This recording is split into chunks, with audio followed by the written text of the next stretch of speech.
Ола, амигос! Вот и настал последний день моего путешествия по Патагонии.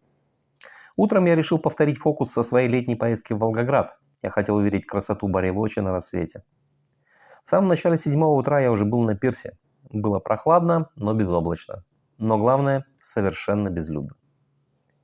Восход должен был быть в 6:25, так что я увидел все то, что хотел. Рассвет над озером в почти полной тишине. Верхушки гор, лениво выходящие из тени с первыми лучами восходящего солнца. И сам город, неспешно просыпающийся после глубокого сна. Солнечный свет, как кисть художника, раскрашивал пейзаж, добавляя в него сочные цвета. И глядя на всю эту красоту, где-то в глубине души я в очередной раз сильно позавидовал жаворонкам. После завтрака в отеле я выдвинулся в сторону Сиркута-Чико. Это дорога к западу от города, через несколько полуостровов озера Науэльуапи. Она делает полную петлю длиной 25 километров, проходя через лес вдоль гор и озер. Короче, в интернете они пишут, как о дороге с потрясающе красивыми видами. И это правда. Но правда также и то, что там пипец сколько народу, даже с утра. Короче, дорогой насладиться у меня не получилось. Плотный тупящий трафик просто выбешивал.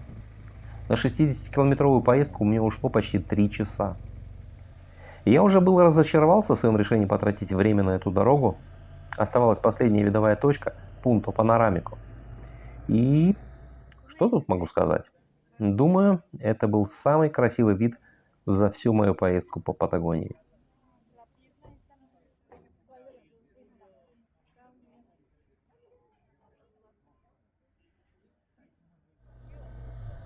А дальше было немного грунтовки. По пути обратно в город я заехал в парк Пьедрас-Бланкас. Вообще это горнолыжный курорт, но и летом там есть интересные развлечения. Меня там привлекли большие качели, установленные прямо на краю горы. А то Рута 40 что-то маловато адреналина мне вчера подкинуло.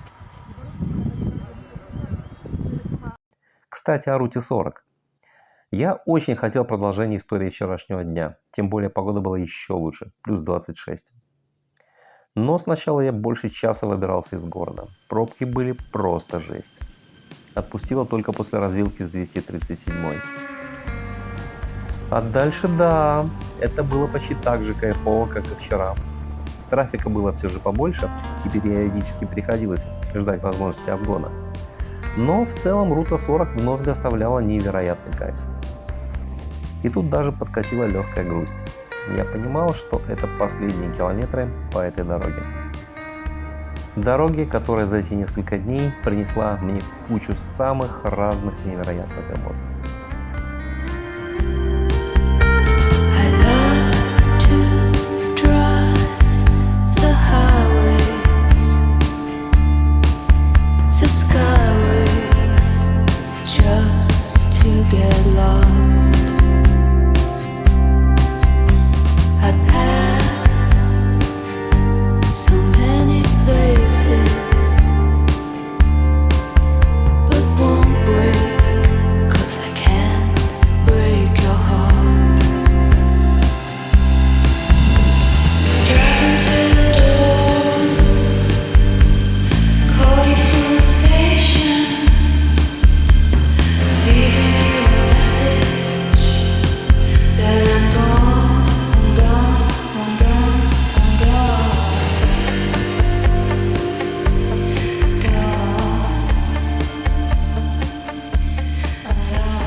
Ну что, Рута 40 пошла своим путем с кучей трафика и отдыхающих людей, а я своим.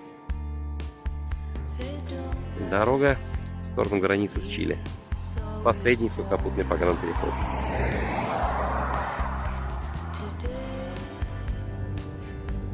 После прохождения аргентинской таможни меня ждала еще пара сюрпризов. Первый – 38-километровый участок дороги по нейтральной зоне между таможенными постами Аргентины и Чили. 38 километров офигенного серпантина через горный перевал кардинала Антонио Самоа. Я понимал, что это мой последний шанс кайфануть от дороги в этом путешествии, и смаковал буквально каждый поворот.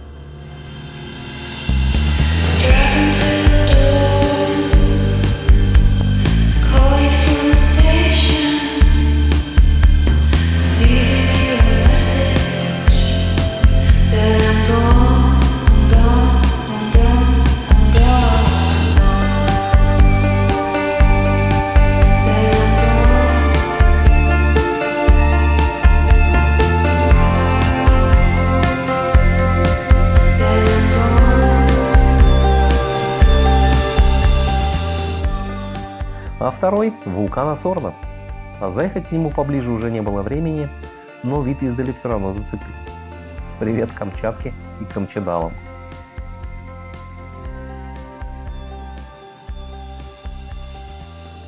Вылет в Сантьяго был на следующий день в 4 часа дня. Мотоцикл можно было сдать с утра, но я решил сразу закрыть все вопросы в один день. Так что после заселения в отель поехал в Мотоавентура Чили сдавать байк.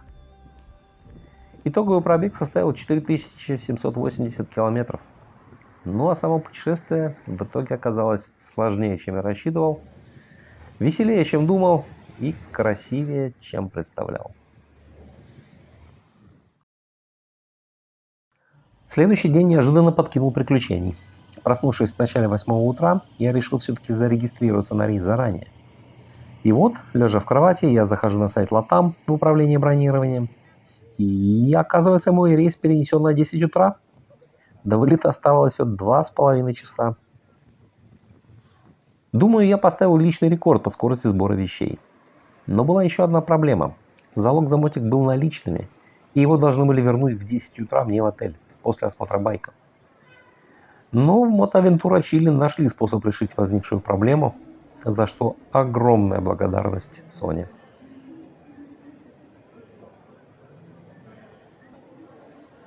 А вообще у данной ситуации была обратная сторона. У меня появилась куча времени еще раз побродить по Сантьяго. Так что я дошел таки до фонтана Нептуна, в первые дни поездки парк был закрыт, и прогулялся на запад от отеля в самый центр города. И это было прекрасное завершение прекрасного отпуска. Hasta la vista, amigos. Vemos en el próximo viaje.